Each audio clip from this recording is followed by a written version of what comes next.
अब चाहे फ्रिज जादू से चलने वाला हो या बिजली से चलने वाला, आखिर में राज के लिए फ्रिज मायने रखता था। इसके साथ साथ अब उसे नया फ्रिज खरीदने की भी जरूरत नहीं थी। हालांकि राज ने अब मुस्कुराना बंद कर दिया था। इतने में वसीम की नजर एसी पर पड़ चुकी थी। वो जाकर एसी के नीचे खड़ा हो गया और उसके चेहरे के भाव ऐसे थे जैसे अब कोई नई परेशानी आने वाली थी। सीनियर, आप कपड़े बदल लीजिए, फिर हम आपके लिए नया फोन और कंप्यूटर लेने चलेंगे। आपकी डिवाइस तो सीनियर निशित ने भेजी दी है। उसकी मदद से अब आप पहाड़ी महारथियों से बात कर सकते हैं। राज ने वसीम का ध्यान बटाने के लिए कहा, कपड़े? हाँ, तुम ठीक ही कहते हो। अभी मैंने जो कपड़े पहन रखे हैं उससे कई लोग मुझे घूरेंगे। वसीम ने सिर हिलाकर कहा और कंप्यूटर पर कुछ टाइप करके कपड़े देखने लगा। सिर्फ एक ही रात में वसीम काफी कुछ कंप्यूटर चलाने लगा था और उसने ये सब अपने आप ही सीखा था। इन कपड़ों के बारे में तुम्हारा क्या कहना है? थोड़ी देर बाद वसीम ने स्क्रीन की तरफ इशारा करके कहा, बढ़िया है। राज ने सिर हिलाकर कहा, ठीक है, तो मैं ये वाले पहन लूंगा। वसीम ने अपना हाथ आगे बढ़ाकर कहा और धीमे से अपने कपड़ों को झटकाया। तुरंत ही कपड़ों में एक अलग तरह की चमक आ गई। थोड़ी ही देर में वसीम स्क्रीन पर दिख रहे कपड़ों की तरह ही कपड़े पहनकर तैयार हो चुका था। ये देखकर राज की आंखें खुली की खुली रह गई थी। ये कपड़े बदलने वाला जादू था। इसकी सबसे खास बात थी कि इसमें अपने कपड़े गायब भी नहीं होते थे, बल्कि उनकी जगह दूसरे कपड़े आ जाते थे। राज को लगा जैसे अगर आम दुनिया की लड़कियों को यह जादू आ गया तो उनकी तो किस्मत ही खुल जाएगी। तो अब हमें चलना चाहिए। वसीम ने अपने बालों को टोपी से ढकते हुए कहा, यहाँ से 3 बस स्टॉप दूर एक इलेक्ट्रॉनिक की दुकान है। हमें वहां हमारी जरूरत का सारा सामान मिल जाएगा। राज ने होश में आकर कहा, टफी, क्या तुम भी हमारे साथ चलना चाहोगे? तभी राज ने टफी की तरफ मुड़कर पूछा, अभी तो मुझे गेम खेलना है। यही, यदि तुम मुझे घूमने लेकर जाना चाहते हो तो जब मेरा मन हो तब मुझसे पूछना। टफी ने राज की तरफ देखे बिना ही जवाब दिया। अब जब वसीम बाहर जाने वाला था तो कंप्यूटर चलाने का टफी का समय था। वो अपनी पत्नी से बातें करने के लिए बेताब था। सीनियर, चलो फिर चलते हैं। राज ने गहरी सांस लेकर कहा। वो तो वैसे भी टफी को घुमाने के लिए नहीं ले जाना चाहता था। अब जब राज वसीम के साथ अकेला जा रहा था तो उसे थोड़ा चौकन्ना रहने की जरूरत थी, क्योंकि वो वसीम का ध्यान भटकने और जमीन पर गिरने का इंतजार नहीं कर सकता था। असीम शैतानी कबीला जादुई दुनिया के जाने माने शैतानी कबीलों में ऐसे आता था। इसके सभी लोग बहुत ही गुस्से वाले और समझ में ना आने वाले थे। कबीले के लोगों के अलावा किसी को भी असीम शक्ति कबीले के इलाके का पता नहीं था। इस समय शैतानी कबीले की 69वीं चोटी महेंद्रगिरी पर हयग्रीव शांत खड़ा था। उसके पैरों के नीचे से बादल उड़ रहे थे और उसके पीछे असीम शैतानी कबीले की एक गुफा थी जिसका इस्तेमाल वो जादू करने में कर रहा था। जरा देखो तुम्हें, ऐसा लगता है जैसे तुम्हारे पास बहुत समय है, एक आदमी ने हयग्रीव के पास आकर कहा। अब जब खूनी तलवार तैयार हो चुकी है, सिद्ध चक्र मिल चुका है और कुछ ही समय में 5वां लेवल भी मेरे कदमों में होगा, तो अब मैं खाली समय का आनंद लेना चाहता हूँ। बाकी मुझे लगता है कि तुम्हारे पास भी काफी खाली समय है। हम दोनों ही अपनी पीढ़ी के सबसे खास जादूगर हैं और हमारा काम सिद्ध चक्र हासिल करने पर खत्म नहीं होने वाला है। हयग्रीव ने नितेंद्र की तरफ मुड़कर कहा। सिद्ध चक्र में कुल 9 तरह के पैटर्न मौजूद थे। हयग्रीव और नितेंद्र की बातों से साफ समझ आ रहा था कि वो 1 या 2 पैटर्न से खुश नहीं होने वाले थे। उन्हें 7 पैटर्न हासिल करने की चाहत थी और अगर इतना नहीं तो कम से कम 5 पैटर्न तो हर हाल में चाहिए थे। बस इसके लिए ही हयग्रीव ने खूनी तलवार से खूनी क्रिस्टल हासिल करने का घिनौना खेल रचा था। इसी के लिए नितेंद्र ने चिरंजीवी कबीले से सतरंगा अजाफुल और उसके इस्तेमाल का तरीका चुराया था। इसी के लिए अलगू ने चंद्र कबीले के लोगों को बौखलाहट दी थी ताकि उन्हें 3 शैतानों की शक्ति हासिल हो सके। इन तीनों ने खूनी क्रिस्टल, सतरंगा अजाफुल और 3 शैतानों की शक्ति इस्तेमाल करके सिद्ध चक्र के कई पैटर्न हासिल करने का ख्याल बनाया था। पिछले कुछ दिनों में मैंने सतरंगा अजाफुल इस्तेमाल करने के तरीके को अच्छे से समझने की कोशिश की है। अगले 1 महीने में मैं इसका इस्तेमाल बखूबी सीख जाऊंगा। नितेंद्र ने हयग्रीव की तरफ आकर कहा, मैं भी खूनी क्रिस्टल की सफाई का काम 1 महीने में पूरा कर लूंगा। तब ये भी हमारे काम आ जाएगा। हैग्रीव ने मुस्कुराते हुए कहा।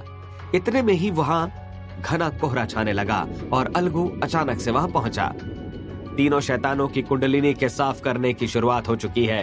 करीब 15 दिनों में ये इस्तेमाल के लिए तैयार होगी। अलगू ने कहा, तो चलो मिलकर अपने अपने कामों में जुट जाएं, ताकि कमजोरों की हमसे बात करने की भी हिम्मत ना हो, और फिर हम तीनों मिलकर कबीले के सबसे बड़े प्लान को अंजाम देंगे। हैग्रीव ने आंखों में चमक भरकर कहा। जैसे ही हैग्रीव ने बड़ी योजना की बात कही तो अलगू और नितेंद्र एकदम चुप हो गए। थोड़ी देर बाद नितेंद्र ने हल्की आवाज में हामी भरी। इसके बाद उसने अपनी आंखें बंद कर ली और कुछ सोचने लगा।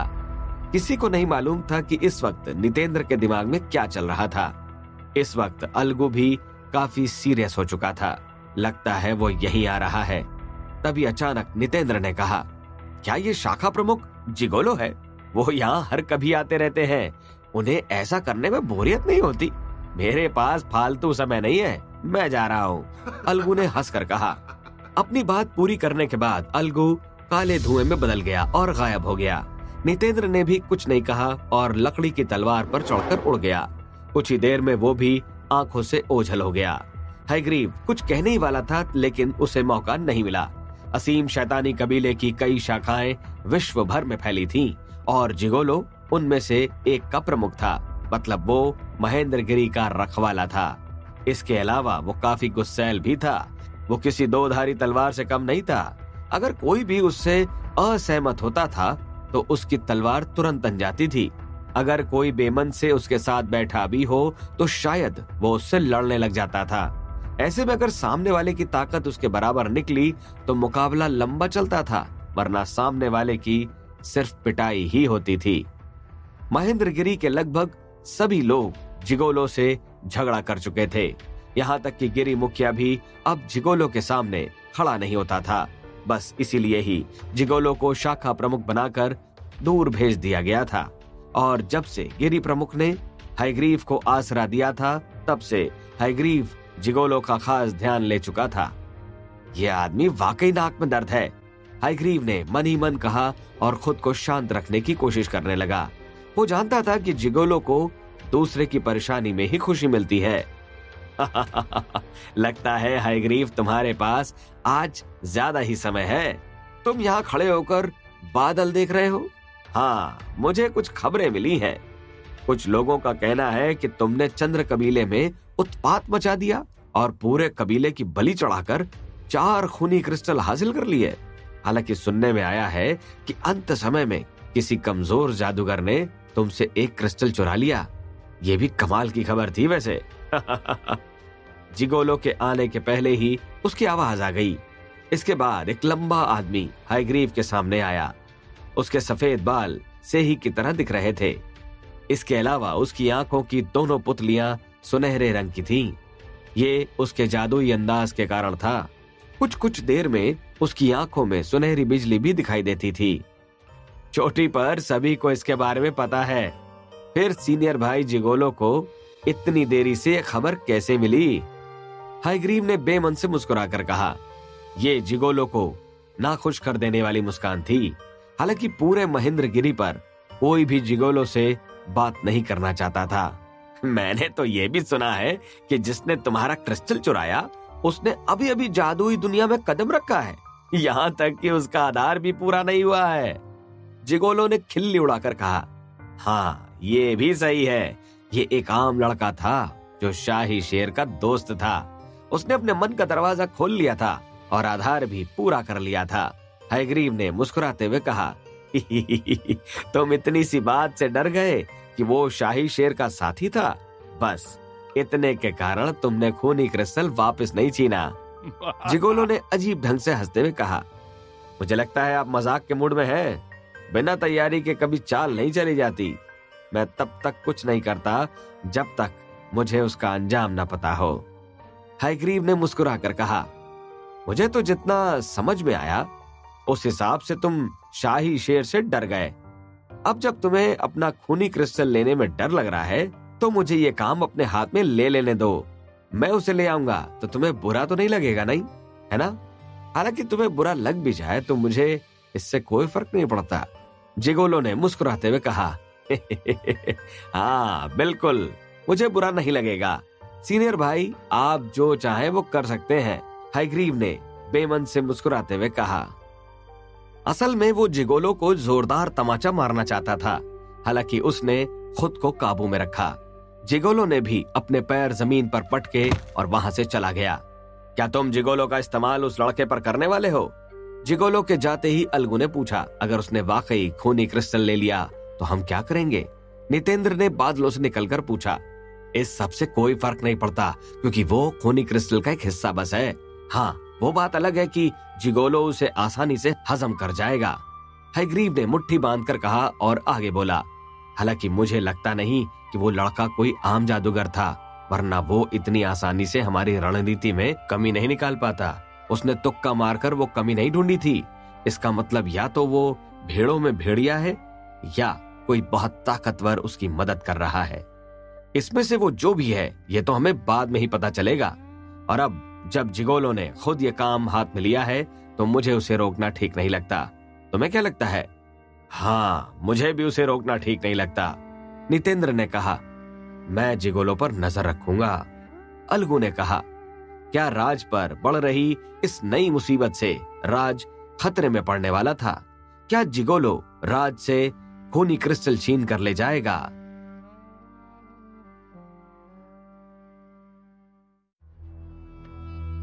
जिगोलो अपनी गुफा में वापस आ गया और अपने जादू की मदद से असीम शैतानी कबीले की अपनी शाखा से संपर्क साधने लगा।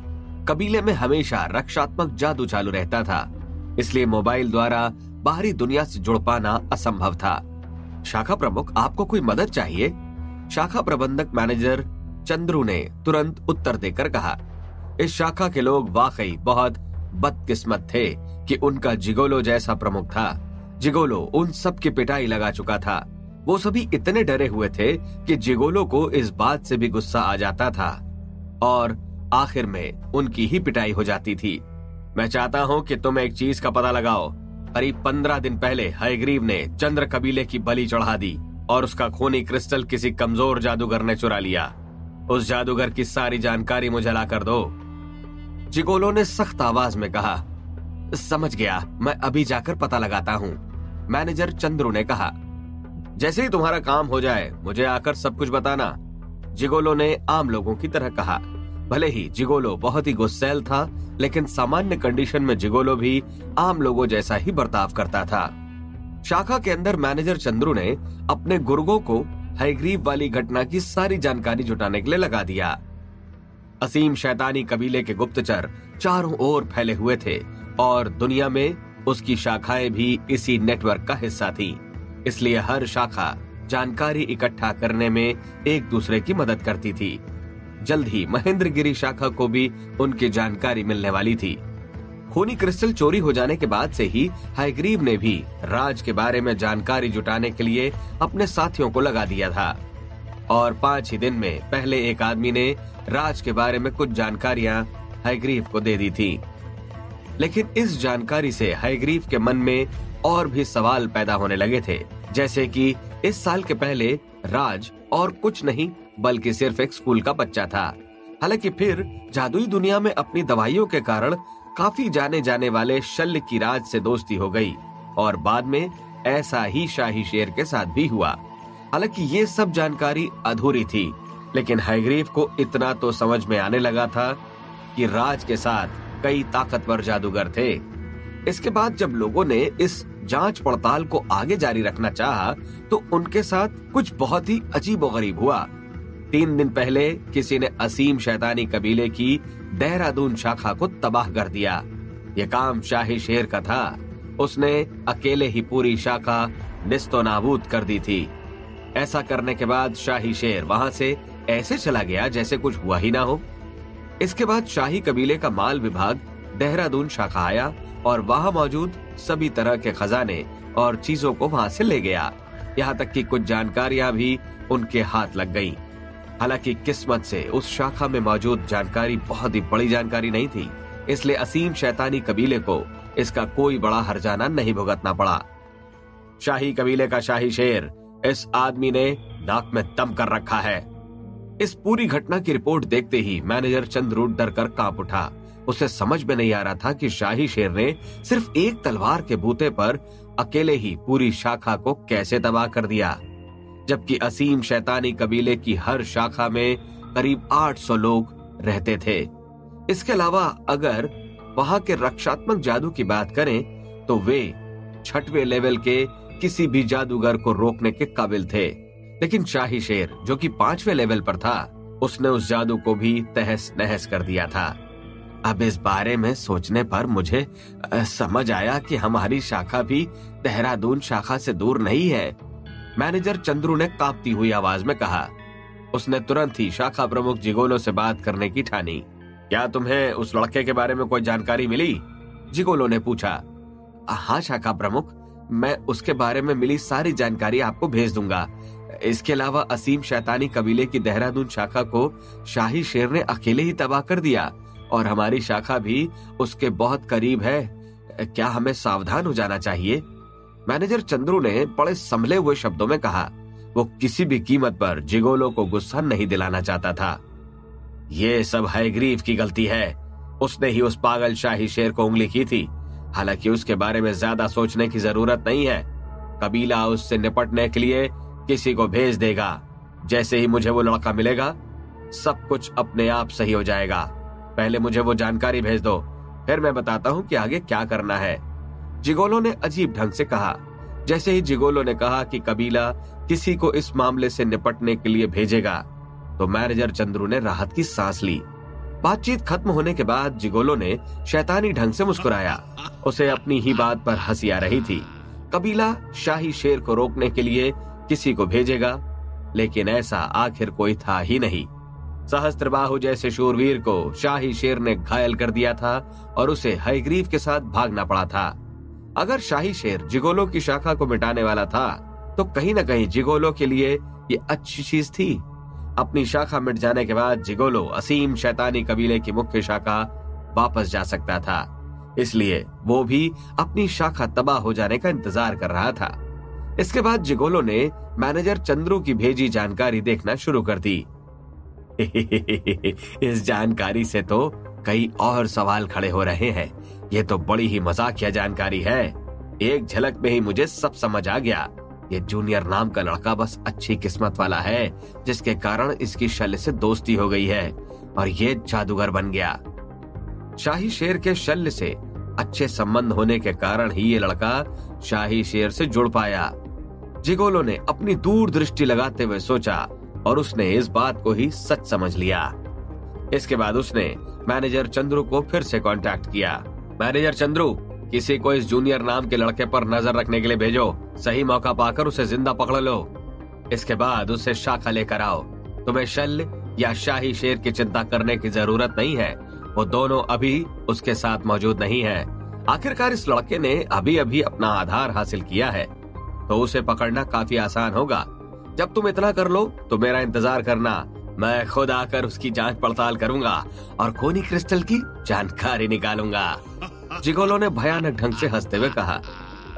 ठीक है, मैं समझ गया।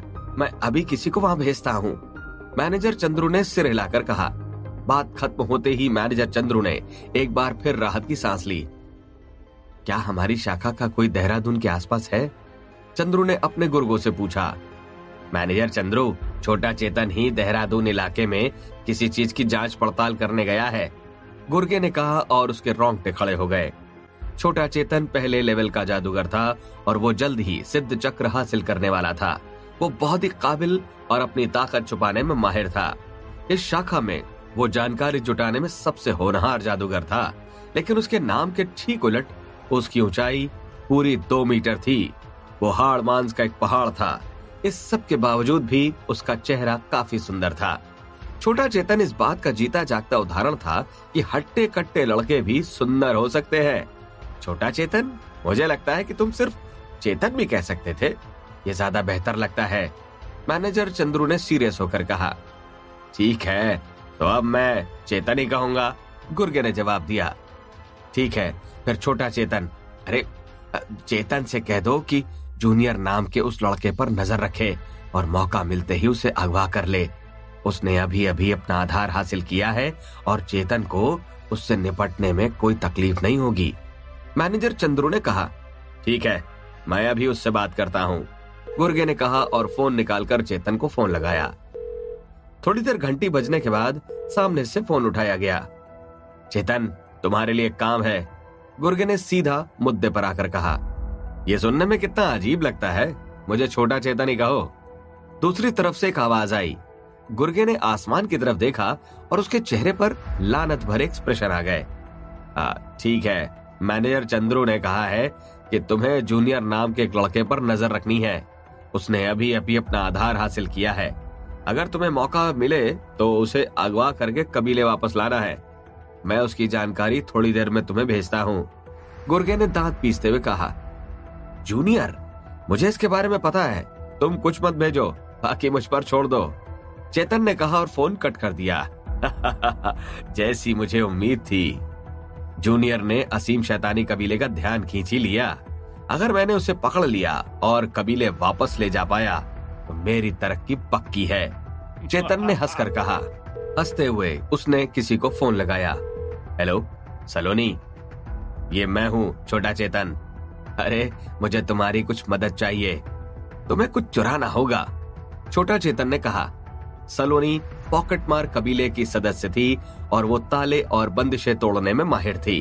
अभी तक वो कई बार कामयाब हो चुकी थी। इसके बाद चेतन ने सलोनी को जूनियर के बारे में सीधा बताया। वो बात को ज्यादा घुमा फिरा कर पेश नहीं करना चाहता था, इसलिए उसने सलोनी को जूनियर के घर जाकर खूनी क्रिस्टल चुराने को कहा। सलोनी उसकी एहसानमंद थी, इसलिए एहसान अदा करवाने का चेतन के पास इससे बेहतर मौका नहीं था। इस समय राज वसीम के साथ बस में बैठा था। अजीब है, लगता है आज बस कुछ ज्यादा ही भरी है। राज को जब भीड़ महसूस हुई तो उसने कहा। पूरी बस खचाखच भरी हुई थी और राज को लग रहा था कि सारी भीड़ उसकी और वसीम की तरफ ही आ रही थी। राज ने गौर से भीड़ की तरफ देखा, तब उसे समझ आया कि ज्यादातर लोग वसीम को घूर रहे हैं। शायद वो भी वसीम की तरफ आकर्षित हो गए थे, लेकिन वसीम ने तो मेडिटेशन के बाद अपना आकर्षण रोक लिया था। वसीम की मूर्ति से निकलने के बाद राज को एक बार भी अपने दिल की धड़कन बढ़ी हुई महसूस नहीं हुई थी, लेकिन इसके बावजूद भी आकर्षण कैसे बढ़ रहा था। राज ने फिर तुरंत ही वसीम की तरफ देखा। तभी उसे एहसास हुआ कि वसीम शून्य की ओर देखकर सोच में डूब रहा है। राज की दिल की धड़कन बढ़ गई और उसने ठान लिया कि वो वसीम को आगे से कभी भी बस में नहीं बैठने देगा। किस्मत से उसका स्टॉप आ चुका था। सीनियर, हम पहुंच गए, राज ने वसीम के कंधे को ठोकते हुए कहा और वसीम होश में आ गया। अच्छा, हम आ गए, वसीम ने मुस्कुराते हुए कहा। इसके बाद बड़ी मुश्किल से वो दोनों बस से बाहर निकल पाए। चलो पहले हम फोन और सिम कार्ड ले लें, राज ने गहरी सांस लेकर कहा। राज ने मन ही मन ठाना कि अपने इलाके में लौटने के लिए इस बार वो खाली रोड इस्तेमाल करेगा। क्या राज अपनी तरफ बढ़ रही साजिश के बारे में समय से जान पाएगा? क्या राज फिर से किसी बड़े खतरे में पड़ने वाला है?